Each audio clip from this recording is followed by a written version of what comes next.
અમરેલી શહેરમાં વિકાસના કામોમાં નબળી ગુણવત્તા અને ભ્રષ્ટાચાર સામે રાજ્યના મંત્રી અને સ્થાનિક ધારાસભ્ય કૌશિક વેકરિયાએ લાલ આંખ કરી છે. અમરેલી શહેરમાં આશરે ₹11 કરોડના ખર્ચે હજુ 1 મહિના પહેલા જ બનેલા સીસી રોડની ગુણવત્તા અત્યંત નબળી હોવાનું સામે આવતા મંત્રીએ કડક કાર્યવાહીના આદેશ આપ્યા છે. આર્ટ્સ કોલેજ પાસે બનાવવામાં આવેલા સીસી રોડ અંગે મંત્રી કૌશિક વેકરિયાને ફરિયાદો મળી હતી. આ ફરિયાદોને આધારે લેબમાં સેમ્પલ મોકલવામાં આવ્યા હતા, જે ટેસ્ટમાં ફેલ સાબિત થતા નબળી ગુણવત્તાનો ઘટસ્ફોટ થતા મંત્રીએ તુરંત જ અધિકારીઓનો ઉધડો લીધો હતો અને નબળું કામ તોડી પાડવા સૂચના આપી હતી. મંત્રીના કડક વલણને પગલે રોડ બનાવનાર કોન્ટ્રાક્ટર એજન્સીએ પણ કામમાં નબળી ગુણવત્તા રહી ગઈ હોવાનું સ્વીકાર્યું છે અને માફી માંગી છે. આજે સવારથી જ આર્ટ્સ કોલેજ સામેના અંદાજે 125 મીટર લાંબા રોડને તોડવાની કામગીરી શરૂ કરી દેવામાં આવી છે. એજન્સી હવે આ રોડ પોતાના ખર્ચે ફરીથી મજબૂત ગુણવત્તા સાથે બનાવશે. મંત્રી કૌશિક વેકરિયાએ માત્ર આ એક રોડ જ નહીં પરંતુ અમરેલી જિલ્લામાં હાલમાં જે પણ માર્ગોના કામ ચાલી રહ્યા છે અથવા પૂર્ણ થયા છે તે તમામના સેમ્પલ લેવાની સૂચના આપી છે. તેમણે સ્પષ્ટ કર્યું છે કે પ્રજાના ટેક્સના પૈસાનો દુરુપયોગ કે ભ્રષ્ટાચારના કોઈપણ સંજોગોમાં ચલાવી લેવામાં આવશે નહીં. ખરેખર તો આ છેલ્લા 30 વર્ષથી ભારતીય જનતા પાર્ટીના રાજમાં ગુજરાતમાં માત્ર ને માત્ર ભ્રષ્ટાચાર.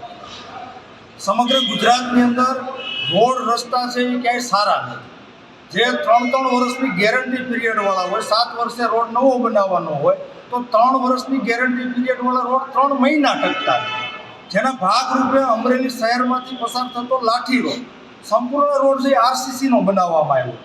હજી તો 3 મહિના પહેલાં જ રોડ છે એ બનાવ્યો છે. હજી તો એનું લોકાર્પણ પણ કર્યું નથી અને રોડની અંદર મસ્ત મોટી તિરાડો પડી ગઈ હતી.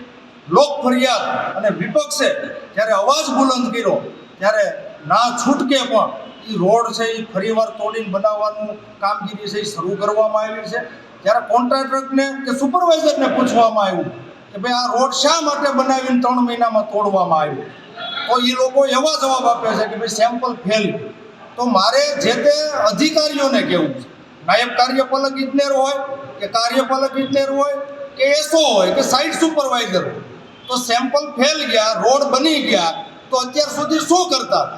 એની ક્યાંક ને ક્યાંક મીઠી નજર તળે અધિકારીઓને ભાજપના નેતાની ભાગ બટાઈને હિસાબે આ રોડ છે નબળી ગુણવત્તાવાળા ગયા છે અને ટૂંકા સમયગાળાની અંદર 3 મહિનાની અંદર લોકાર્પણ કર્યા પહેલા તૂટી ગયા.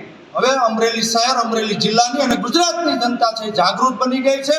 ટૂંક સમયની અંદર જ્યારે સ્થાનિક સ્વરાજ્યની ચૂંટણી આવતી હોય, તાલુકા, જિલ્લા પંચાયત, નગરપાલિકા અને મહાનગરપાલિકાની ચૂંટણી હોય તો આ ગુજરાતની જનતા આ ભ્રષ્ટાચાર ફેલાવનાર, આ નબળા રોડ બનાવનાર આ ભારતીય જનતા પાર્ટીને જાકારો આપવાનું કામ કરે.